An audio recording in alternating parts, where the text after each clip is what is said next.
Today's class will be on anaerobes. I think you have already come to know about the various types of metabolism a bacteria can have. Chiefly, they are divided into aerobic and anaerobic bacteria. Okay. So, in this class today, we will learn about the anaerobes. What are the how they are classified? What are the infections they are commonly associated with? And as a clinician, when you will start suspecting an anaerobic infection, and how will you proceed for diagnosis? That is the overview of today's class. Now, as the name suggests, anaerobes means organisms which are capable of replicating and growing in an environment which is devoid of oxygen.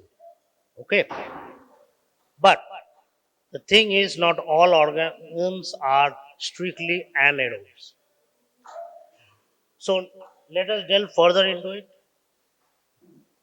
The question comes, what is an anaerobe? You have heard about Anton von Leeuwenhoek. He is considered to be the father of microbiology. So, what he did was he did a simple experiment. তোমাদের কি ক্লাসে শোনার কোনো ইচ্ছা নেই নাকি? First বেঞ্চে বসে গল্প করে গেছো তখন থেকে।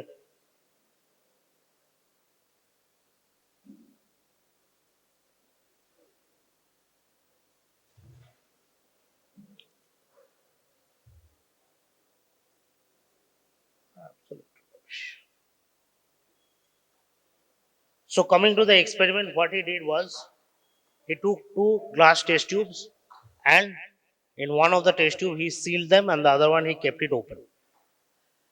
And when he observed them under the microscope, he saw that both of them grew organisms.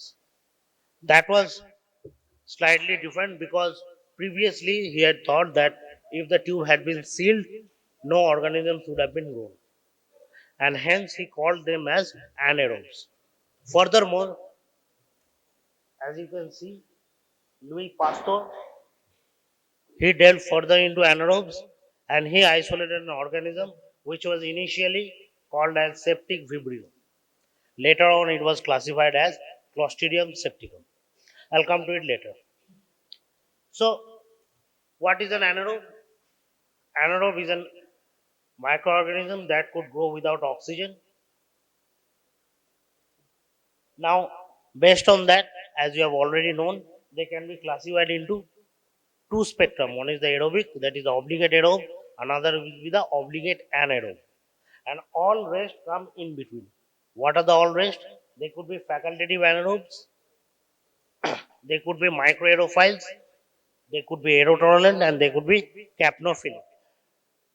Now, please look at this one. I have already said because of some enzymes, the free radicals produced by oxygen use can be eliminated. If an organism have both the enzyme, that is the catalase and superoxide dismutase, it will become a strictly aerobe. And as you go down further, in a strict anaerobe, there is neither catalase, neither superoxide dismutase. Okay. And because of the varying percentage of the enzymes present within the organisms, they can come out either be facultative anaerobe, microaerophile, capnophile, or aerotolerant. Okay. So this is the whole spectrum. Now, in a culture, when we see it, this is a test tube. Now, where is the oxygen? Oxygen is in the air. So, an obligate aerobe will grow at the close to the surface because the oxygen concentration is the highest. Whereas you can see the obligate anaerobe will grow at the bottom of the test tube as far as away from the free oxygen. Now, based on that, we have already seen that. Look at this one. Organisms could be anaerobe, facultative anaerobe, microaerophilic, aerotolerant, and capnophiles. Now, you would ask, why have they been classified as this? Capnophiles means all the organisms which prefer a certain percentage of carbon dioxide. Aerotolerant means they can tolerate a certain percentage of oxygen. Okay. Now, here comes the question, what is the percentage? Now you can see this. Aerobic organisms generally grow in room air. Okay. Anything that is capable of growing in the environment, we call it as aerobic. So what is the concentration of oxygen in normal air?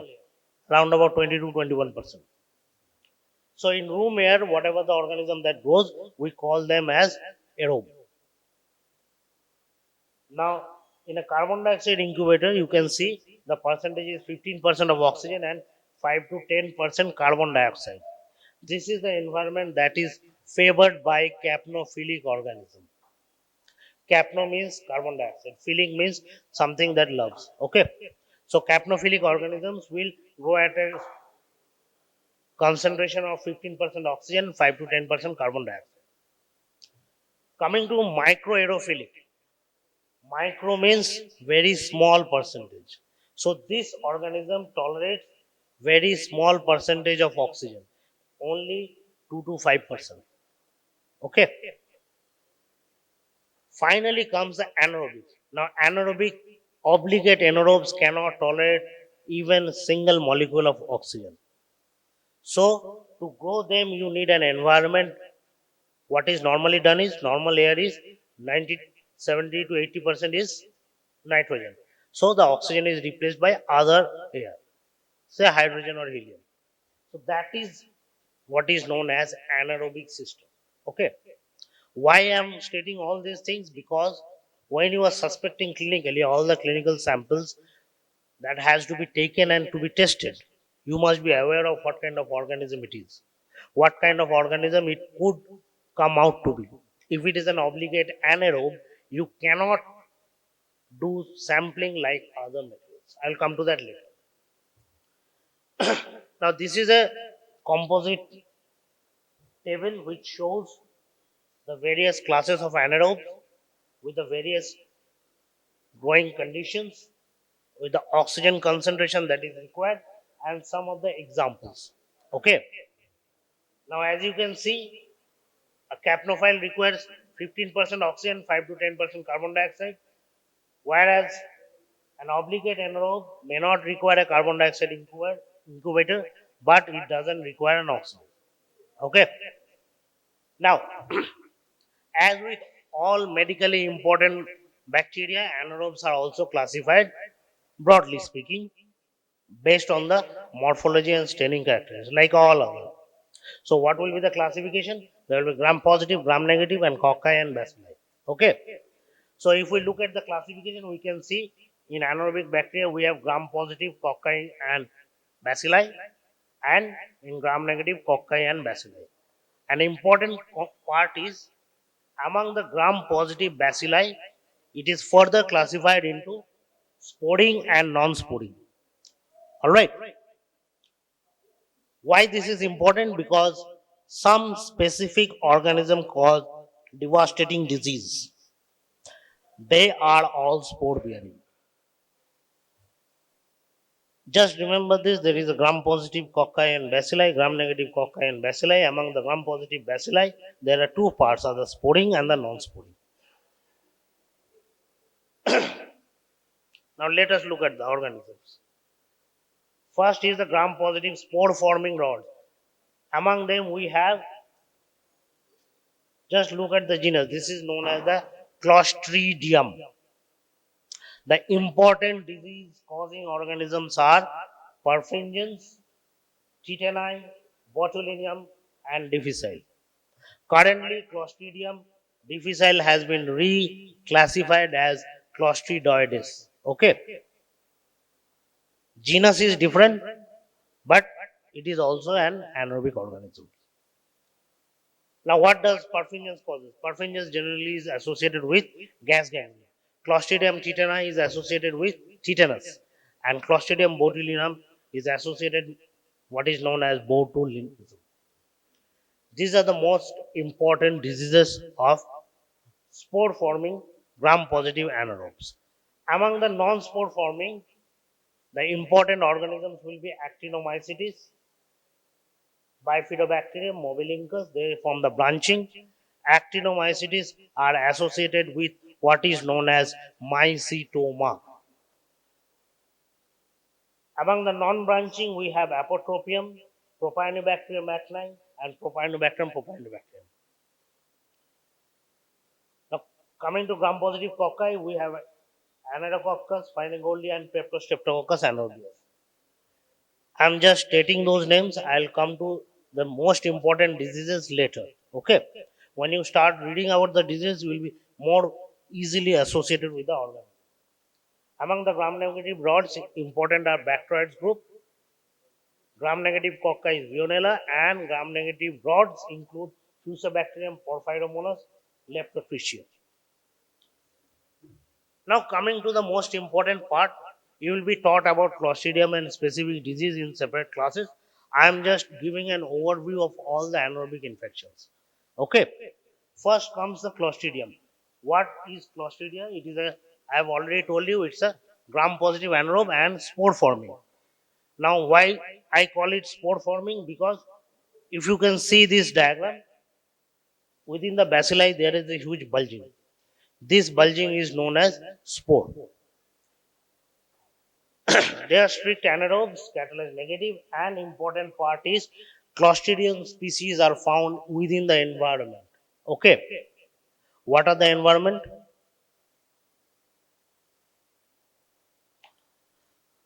Okay, just let me iterate a small story about how the anaerobes have evolved. Then you can understand it better.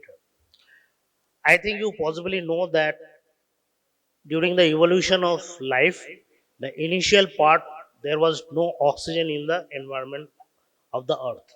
It was an anaerobic environment. At that point of time, the first organism that came or appeared on the face of earth were all anaerobic. Slowly and steadily, the planktons they started producing oxygen, and gradually, with increasing growth of the plant kingdom, the percentage of oxygen within the atmosphere started increasing. As the oxygen started increasing, the anaerobes found it very difficult to survive. Most of the organisms evolved to become either facultative anaerobe or becoming obligate aerobe, as they devised new ways to counter the free radicals, the enzymes I have already told you about. All right, but some organisms failed to do so. What happened to those organisms? These organisms they moved their habitat from topsoil to subsoil. Okay, and because of the grazing animals with grass, they moved inside the lumen of the animals. Lumen means intestine. Okay, as you have read already in anatomy, the mucosal environment within the intestine is anaerobic. Why? Because oxygen comes from capillary blood supply. The blood supply does not reaches beyond the mucosa. Okay, so the mucosal lumen is anaerobic. Now, if you have understood this concept, you can easily say where are the anaerobic organisms are found. Obviously, they will be found within the soil, not the topsoil, but the subsoil, and within the gut. So, Clostridium is no different. It is also found within the subsoil and within the gut. Among the Clostridium, the important organisms are Chitinine, Botulinum, Orphingins, Novae, Septicum, Histolyticum, Sporicum. Among them, if you can see, Porphyrins, Novae, Septicum, Histolyticum, these are all associated with what is known as gas gangrene. Tetani is associated with tetanus, botulinum is associated with botulism, and Clostridioides difficile is associated with a phenomenon which is known as Clostridioides difficile associated diarrhea. Now, what is gas gangrene? Gas gangrene is an infection, anaerobic infection. It has got two words. One is gas and is gangrene. What is gangrene? Gangrene is an infection of the human body where there is loss of blood supply. ঠিক আছে বাংলায় হচ্ছে পচে যাওয়া যেটা without blood supply. Okay, so normally infection, after infection what will happen? Because of the increased blood, you have read in pathology the first signs of it is the dolor calor tumor.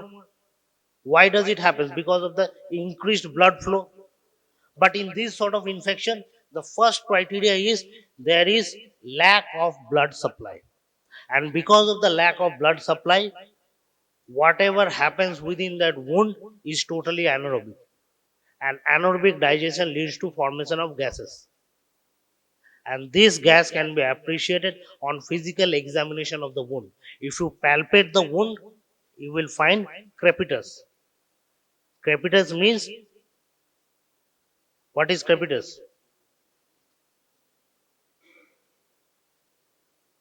Clinic start হয়েছে তো. What is crepitus?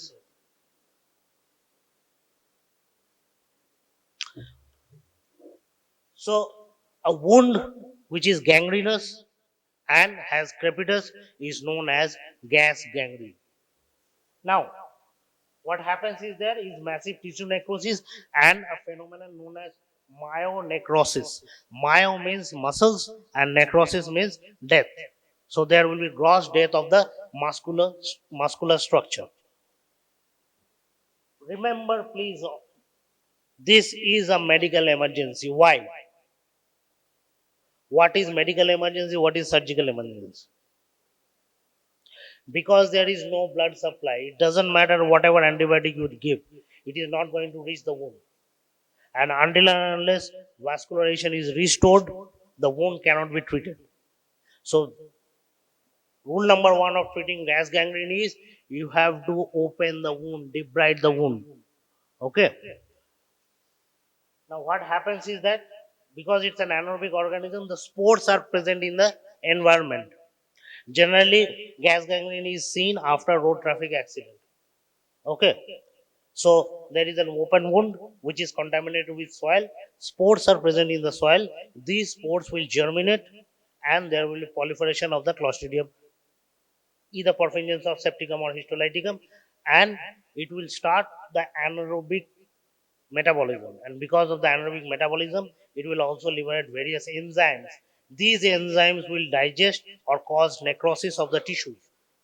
And because of the increased pressure, because of the liberation of the gases, the vascular supply will be further obliterated. As the vascular supply is obliterated, lesser and lesser oxygen and white blood cells will reach there, so the infection will proliferate further. So it becomes a vicious cycle. The more you delay, the more the necrosis will propagate. Understood?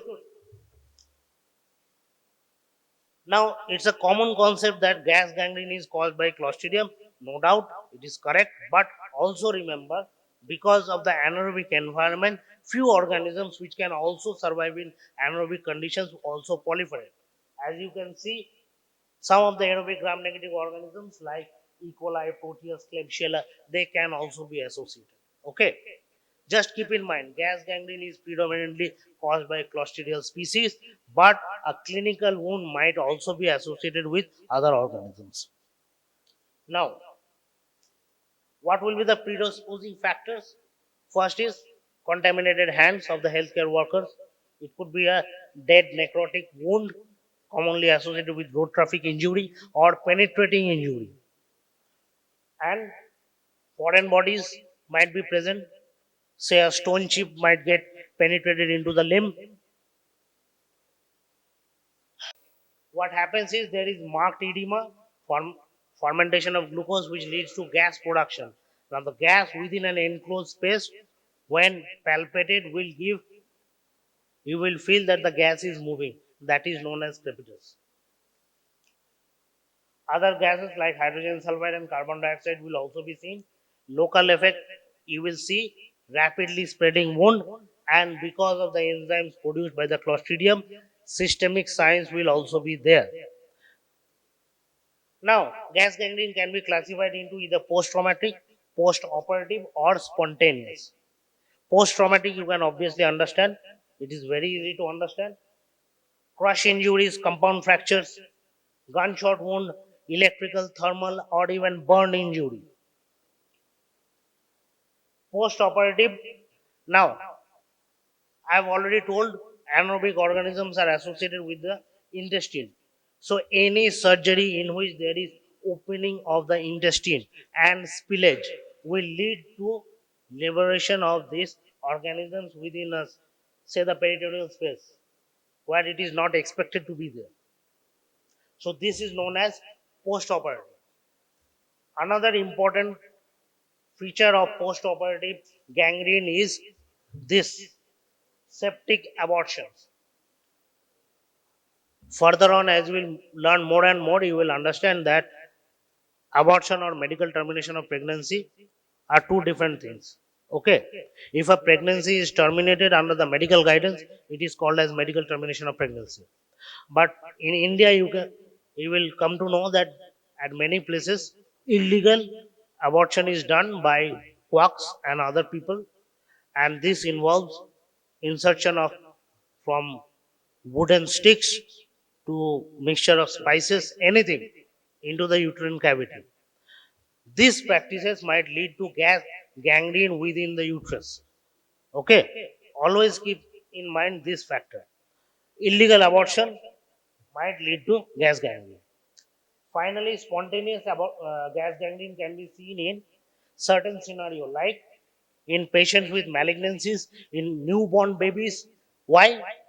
Because what happens in these patients is, see, anaerobic organisms are present in intestine of all human beings, but they cannot proliferate because the normal flora restricts the proliferation of this anaerobic.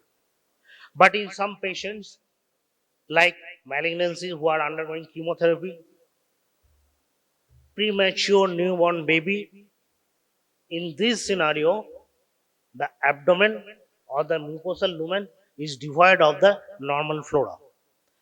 Because there is no resistance from the normal flora, the anaerobic organisms might grow. And this is known as spontaneous gas gangrene. So coming to the pathogenesis, obviously it is caused by Clostridium. Transmission is by the spores. Incubation period is about 1 to 5 days. And on histopathology, you can see the growth of the organism along with these spaces. These spaces within the tissue is caused by formation of the gas. What will be the symptoms? Obviously, because of the myonecrosis, there will be pain, swelling, movement of air, and low grade fever because of the toxins. You can see local swelling with serosanguinous exudates, crepitus, hemorrhagic bullae. This is the typical presentation. You can see a bullae over here with serosanguinous fluid with it.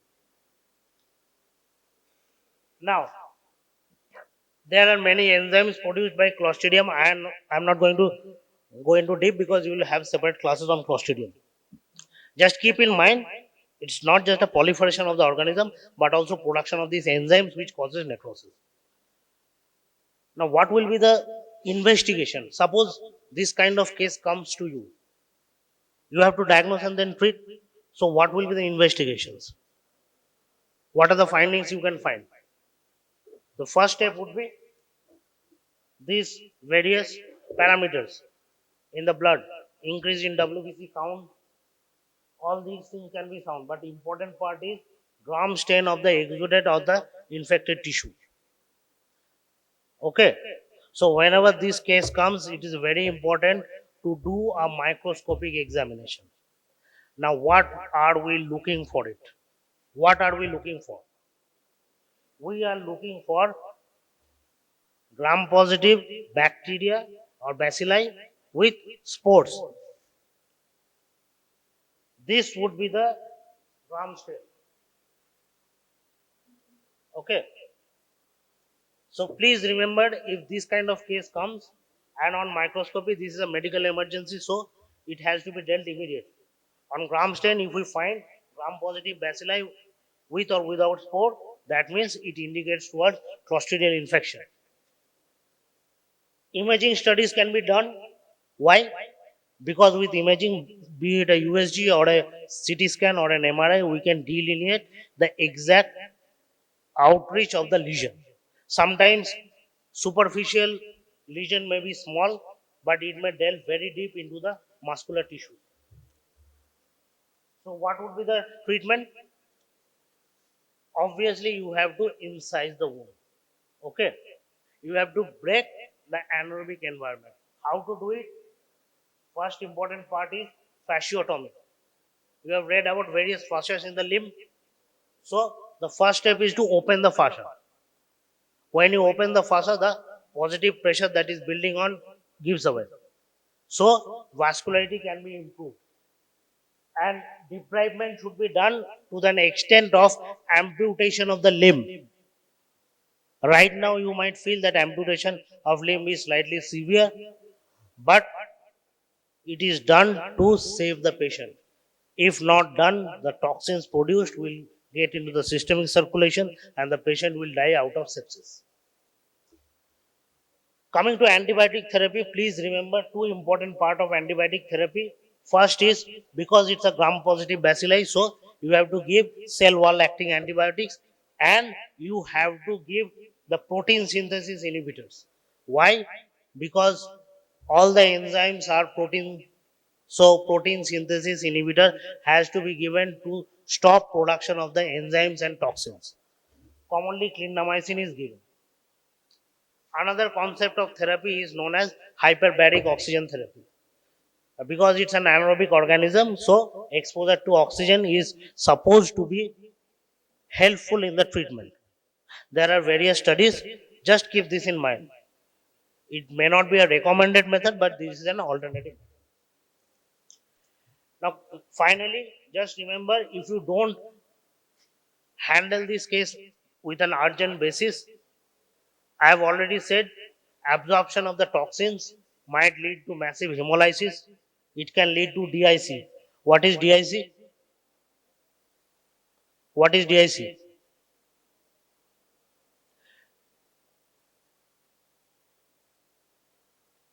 You haven't been taught DIC in pathology?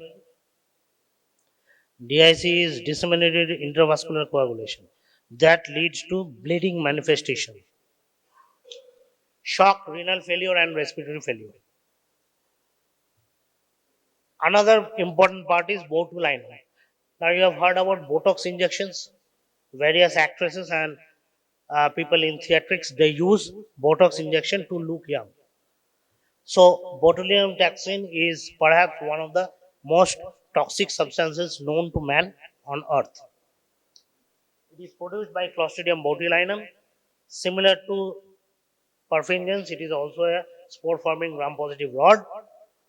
Over here, slight difference is it produces a toxin known as botulinum toxin. This toxin inhibits the contraction of muscles. Understood? It does not allow muscular contraction. So, what will happen if this toxin is absorbed within the body in large amount? It will lead to flaccid paralysis and ultimately will lead to respiratory failure. This is known as botulinism.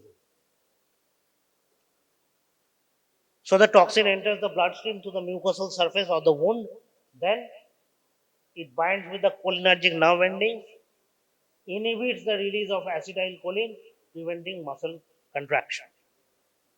So the clinical manifestation would be, sorry, before clinical manifestation, the transmission could be ingestion. If it is ingestion, it is called as food-borne botulism. Okay, it could be intestinal in child, and it could be wound, any open wound. Now, in food-borne botulism, what happens is the organism produces the toxin, and there is absorption of toxin. The organism may or may not be present, but there is toxemia. Because of the toxemia, you will have nausea, vomiting, diarrhea, diplopia, neural manifestation, including symmetrical facet paralysis. This is associated with home canned food. Home canned food. What is home canned food? Because in industrial scale, whatever food that is manufactured, it is initially sterilized. But at home, it is not sterilized. So anaerobic organism might be present. Okay. Another important part is infant botulism. Please look at this.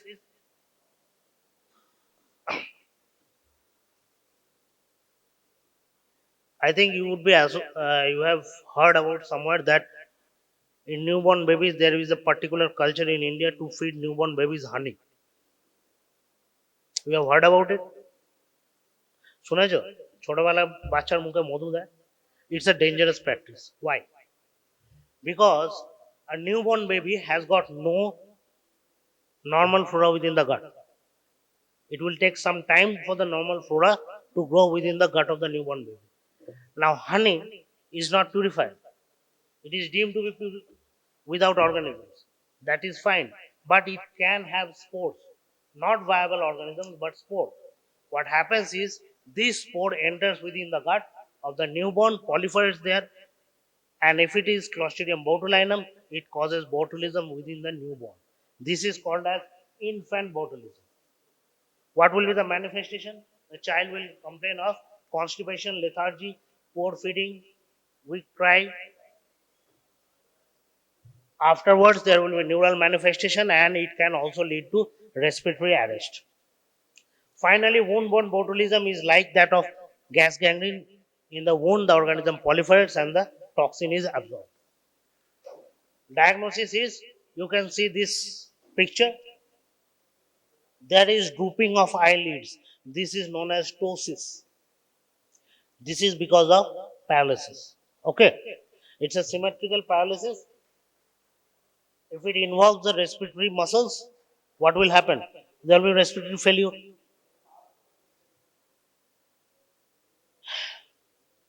Laboratory diagnosis can be done from the food if it is foodborne botulism, in the stool, and however, laboratory diagnosis is not, mainly it is a clinical diagnosis.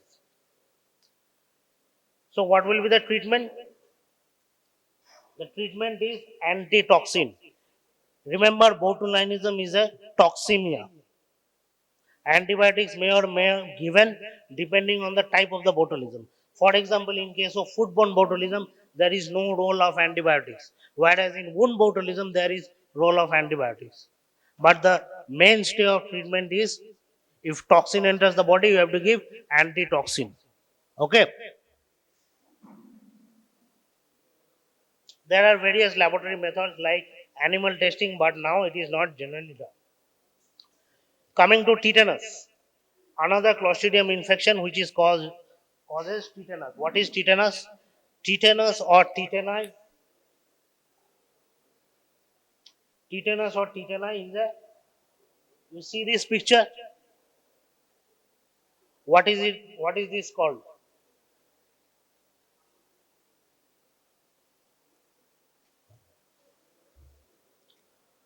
এত কথা বলার কি আছে?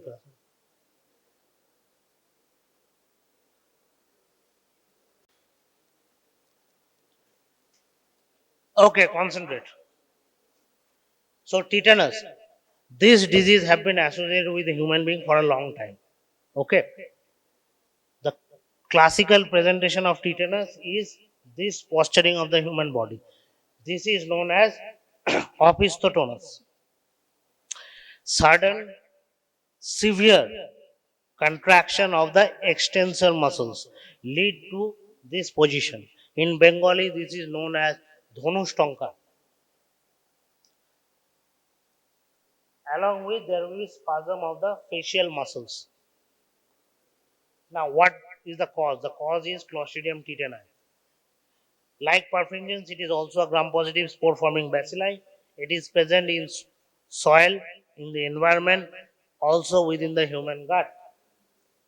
It produces a toxin which is known as tetanospasmin. Not difficult to remember, causes spasm, comes from Clostridium tetani, known as tetanospasmin. It does exactly opposite to what botulinum toxin does. Botulinum toxin prevents the release of acetylcholine, hence cause flaccid paralysis. This one causes increased contraction. So what will be the presentation? Severe seizures of muscular contraction of face, back and limbs. This is known as opisthotonus. In the jaw, because of the contraction, the jaw gets stuck in a contracted position. This is called as locked jaw. Tetanus can be of four types. First is localized tetanus. cephalic tetanus, generalized tetanus, and neonatal tetanus. Localized tetanus means, say there is a wound infection on the hand, the Clostridium tetani grows in the wound, it produces the tetanospasmin and it affects the limb only. Then we call it as localized tetanus. And when this toxin spreads throughout the body, we call it as generalized tetanus. Okay? What is cephalic tetanus? When the wound or the injury is in the head and neck region, it spreads very fast. Okay? The generalization is very rapid. Then we call it as cephalic tetanus. And finally, we know what is known as neonatal tetanus. What is neonatal tetanus? Any wound in a newborn might lead to neonatal tetanus because a newborn is totally dependent on the antibodies from the mother. If the mother is not vaccinated, the child will have no protection and the toxin can spread very rapidly, leading to neonatal tetanus and death of the infant. Okay, so in your preventive and social medicine and gynecology and obstetric classes, you will learn about giving tetanus toxoid injections to the antenatal mother. The objective is to increase the antibody within the mother so that the child can be protected. The laboratory diagnosis is of very little value in this case because it's a toxemia. So, what will be the treatment? Two phases of treatment. First is look after the wound, that is the wound debridement, antibiotic therapy, and most importantly, that will be the toxoid, tetanus immunoglobulin or TET-glob. What is immunoglobulin? It binds with the toxin. So if there is toxemia present, you have to give antiglobulin. Understood? So three modalities of treatment: wound debridement, antibiotic therapy, and antitoxin, that is antiglobulin.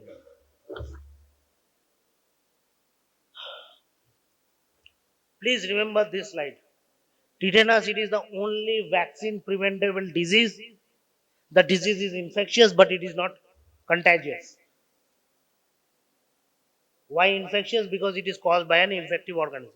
Why not contagious? Because tetanus does not spread from one person to another. And most importantly, it's a vaccine preventable disease. Disease is a toxemia. If there is presence of antibody, the disease can be prevented. Now, this is a slide to show the differences between botulinum toxin and tetanus toxin. As you can see, in botulinum toxin, the acetylcholine release is prevented, while in tetanus, there is sudden release of glycine GABA and which prevents relaxation of muscles. Understood? Acetylcholine release is not increased along with inhibition of the GABA and glycine. GABA and glycine will relax the muscles. That is the reason why severe contraction is seen. Now coming to the next part, please remember this is not Clostridium difficile. Now it has been reclassified as Clostridioides difficile associated diarrhea. If you understand the concept of normal flora, you can understand this very easily. This organism is present within the intestine or large intestine of all human beings. In patients who are admitted in ICU or a long-term hospital administration, what happens is they are given broad spectrum antibiotics. Because of the broad spectrum antibiotics, all other bacteria are killed off, and this one proliferates, and it produces toxin, which causes diarrhea. This is known as Clostridioides difficile associated diarrhea. It can be diagnosed with the presence of toxin A and B by ELISA and other methods. Well, for prevention of CDAD, we have to do two things. First is judicious use of antibiotics. Rampant use of antibiotics should be prevented. And if this diarrhea does happen, the treatment is either metronidazole or vancomycin. Final part is all previously discussed disease are caused by sporing anaerobes. Now, not all anaerobes are sporing, some are non-sporing. Among the non-sporing anaerobes, what is the important differences? Important differences are they are associated with the normal flora. They do not exist in the environment. Okay, so they are within the body itself, and the infections are endogenous. That means it is acquired from within the body. Commonly seen with spillage of fecal contents after surgery, rupture of organ due to infection, trauma, or malignancy. Now, where can we find these non-sporing anaerobes? In all. You can see in saliva, gingival crevices, small, large intestine, and even in female genital tract. They do have a role. They are not generally associated. Their role is they prevent pathogens from going by competing for nutrients. They modulate the host immune system and they produce trace elements like vitamin K. Another important function of those anaerobes are seen in female genital tract. I will come to it later. Now, among the non-sporing anaerobes, important are remember bacteroids. Among them, Bacteroides fragilis are most commonly associated, and it causes any type of systemic infections from peritonitis to meningitis to brain abscess. Another would be Porphyromonas. Porphyromonas is commonly associated with dental caries, that is caries tooth and gum infection. And because it causes caries tooth and gum infection, it can also go into the systemic circulation and may cause endocarditis. Similarly, if you have read about, I think you will read in your otorhinolaryngology classes, a phenomenon called as Vincent's angina. That is the infection of the submandibular node. It is caused by Leptotrichia and Fusobacterium. Fusobacterium is a gram-negative anaerobic bacilli and it may cause Lemierre's disease.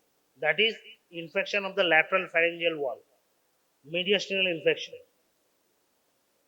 Another organism will be Prevotella, which causes abscess, and it is generally associated with black colored pigment.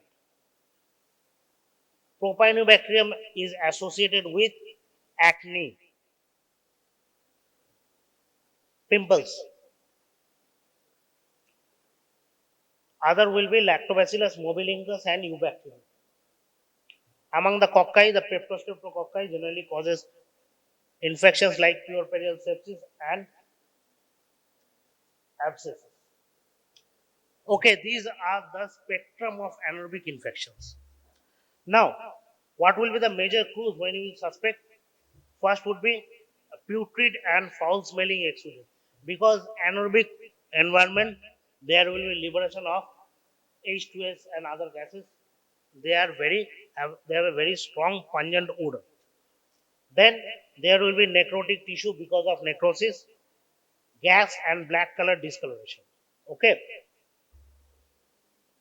Another important part of anaerobic infection is on gram stain of the exudates you will find different morphology, that is spore forming bacilli may be seen. Now coming to sampling. Please remember one thing, if you are suspecting anaerobic infection, please don't send swab samples. Why? Because swab samples are exposed to air, whatever organism might be there, it will die. So the best sample will be aspirated sample with a syringe. Okay. So tissue biopsy or aspirated sample is the best sample for anaerobic infection.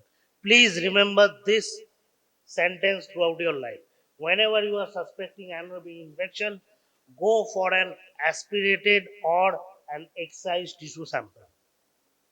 Don't send swab and other samples. Okay.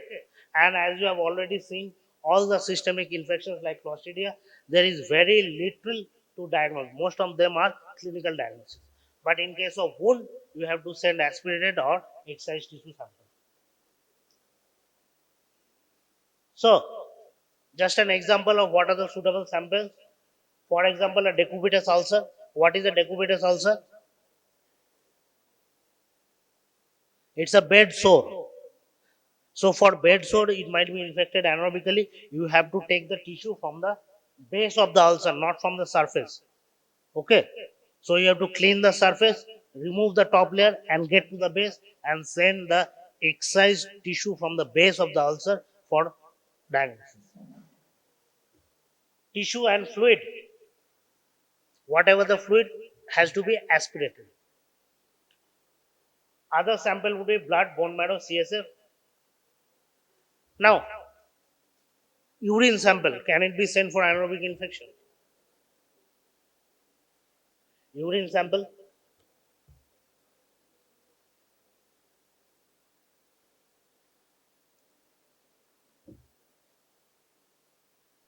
okay. Find the answer on your end, then you tell me. Okay. Now, very importantly, what are the samples that has to be rejected for anaerobic diagnosis? First is respiratory sampling, including sputum and bronchial washing. Why? Because they are exposed to air. Feces, small bowel or gastric contents, until unless there is a surgical indication.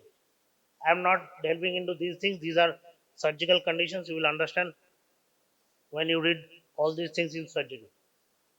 Then all kinds of swab, any secretion, and voided or catheterized urine. These are the 8 things. Okay. Respiratory sample, including cough and brushings, fecal matter, any small or gastric or small bowel contents, any type of swab, any type of secretion, and urine. Please remember, only indication of urine is a suprapubic collected urine. What is suprapubic collected urine? You take a needle and syringe, insert within a filled bladder, and take the urine out of the syringe. That is the only sample, urine sample, which is amenable for anaerobic diagnosis. Understood? Not voided or catheterized urine. Okay. All the samples taken for anaerobic should be transported with transport medium. Transport media is very commonly used is PRAS medium. Okay. If you can remember just only this thing, it will be all right. Another is the oxyplate method. It prevents, it has reducing substance within the media and prevents oxidation. These are the anaerobic vials in which the samples might be sent for anaerobic culture. Other samples would include, these include tissue biopsy samples. Now, what would be the methods for diagnosis? It will be gram stain, culture, biochemical methods, and these are the newer methods of diagnosis: gas liquid chromatography, HPLC, Multitop, MR spectroscopy, and 16S, that is RNA sequencing. So, I think you have heard about bactec culture. There is an anaerobic culture for bactec also. Similarly, there are various media used for anaerobic diagnosis like the CDC anaerobe blood agar, the PA agar, the kanamycin, vancomycin blood agar. There are various agar, I am just stating. Now, what are the methods to maintain anaerobiosis? The methods would include, please remember, this is known as Macintosh Fields jar. What happens is the plates are placed within this jar. There is a catalyst on the top of it. On passing electric current, what will happen? The oxygen will be converted, it will react with hydrogen and will convert into water. So anaerobic environment can be maintained. Another method is what is known as, this is as gas pack. Over here, these plates are placed within this container and sealed, and there is a chemical reagent placed within the pack. Water is added. Because of the chemical reaction, the oxygen is consumed, thereby maintaining anaerobic environment. The other method would include the roll tube method and the PRS, and the most important is known as anaxomat. What is anaxomat? This is a machine. Look at this. This is a machine. There are containers over here. These containers are connected with the machine and along with a hydrogen and nitrogen gas cylinder. What this machine does is this machine sucks all the air out and introduces hydrogen and nitrogen within this container. Because it's a mechanically controlled, we can adjust the environment whether we want a capnophilic environment or a aerotolerant environment or complete anaerobic environment. Understood? We can adjust the levels of both carbon dioxide and oxygen within this container. This is at present the recommended method of anaerobic culture. This is the workstation of anaerobic culture. I think you have all seen the biosafety cabinet in our lab. It is almost like that, but as you can see, there are two gloves, big gloves. Inside this cabinet, as you can see in this sectional diagram, all the work is done within this hood. The worker is not in contact with either of these things. So anaerobic environment is also maintained within this biosafety cabinet. Okay. After working inside this cabinet, all the plates are kept in this container and the environment is maintained. This is how culture is done. There are other methods of identification like the Vitek anaerobic identification, gas liquid chromatography, and high performance liquid chromatography. Now, coming to chromatography, what are chromatography? It is the analysis of the protein present within the bacteria. For anaerobic organisms, gas liquid chromatography and HPLC are a better method. Other method would include what is known as multitop. I think I have already taught you all these things. You have been taught multitop? Yes, so multitop is, and another is the magnetic resonance spectroscopy. Finally, the definitive diagnosis, as I've already told you, is to sequence the 16S rRNA gene. By this one, you can definitively identify the organisms. Okay, so that is a generic overview of the anaerobic infections of human body. Thank you.